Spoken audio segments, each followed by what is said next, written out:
Kita beralih ke informasi seputar kriminal pemirsa. Dua pelaku penipuan investasi terhadap putri Raja Arab Saudi yaitu Lolowah binti Mohammed bin Abdullah Al Saud ini dilimpahkan petugas Reskrimum Mabes Polri ke Kejaksaan Negeri Gianyar, Bali. Ya, keduanya ini diserahkan beserta dengan barang bukti hasil kejahatan mereka.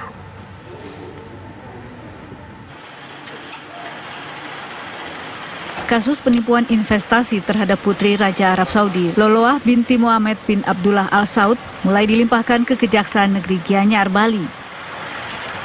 Kedua pelaku yang merupakan ibu dan anak ini dibawa langsung ke kejaksaan untuk menjalani pemeriksaan berkas perkara dan barang bukti seperti beberapa unit mobil dan surat kepemilikan lahan.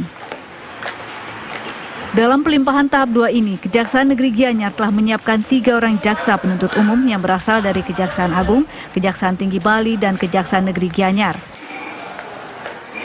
Kejaksaan Negeri Gianyar telah menerima pelimpahan tahap 2 dari Direktorat Tindak Pidana Umum Bareskrim, yaitu pelimpahan tahap 2 itu adalah pelimpahan tersangka dan barang buktinya. Mereka telah melakukan tindak pidana penggelapan dan penipuan terhadap Princess Lola binti Mohammed bin Abdullah Al Saud. Saat ini kedua pelaku ditahan di sel tahanan Polres Gianyar untuk mencegah penularan COVID-19.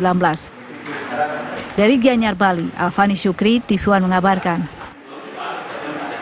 Ya, ternyata 2 orang wanita asal Indonesia ini menipu putri Arab Saudi dengan modus menawarkan investasi properti di Bali. Dan bahkan tidak tanggung-tanggung nih Alfat, kedua tersangka ini bahkan mengeruk harta kekayaan sang putri hingga setengah triliun rupiah. Putri Kerajaan Arab Saudi, Princess Lolowah binti Mohammed bin Abdul Aziz Al Saud menjadi korban penipuan oleh 2 orang warga negara Indonesia. Tak tanggung-tanggung, anggota Kerajaan Arab Saudi itu ditipu sekitar 512 miliar rupiah. Princess Lolowah tergiur oleh tawaran bisnis investasi dalam bentuk bisnis properti di Bali. Inti dari peristiwa ini adalah bahwa korban ditawarkan untuk investasi dalam bentuk pembangunan villa di Bali.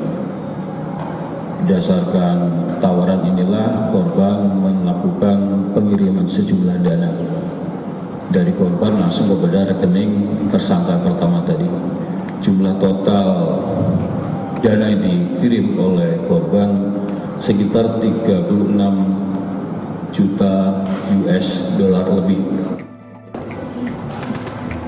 Kasus ini terungkap setelah pengacara Princess Lolowah melapor ke polisi. Polisi akhirnya menangkap seorang wanita bernama Eka dan Evi. Polisi juga menyita sejumlah barang bukti dari tersangka berupa 2 mobil mewah, beberapa sertifikat tanah, dokumen AJB, dan beberapa dokumen lainnya. Salah satu villa milik Princess Lolowah berlokasi di Desa Lela, Ubud, Gianyar. Villa ini dibangun sejak tahun 2011, namun hingga kini belum selesai. Kepala Desa Lela mengatakan, villa itu berdiri di atas tanah yang dimiliki warga lokal bernama Evi. Selain villa di Ubud, Princess Lolowah juga membeli tanah di kawasan Canggu dan telah membayarnya senilai 6 miliar rupiah. Namun setelah diselidiki, pemilik tanah mengaku tidak pernah menjual tanah tersebut. Tim TV One mengabarkan.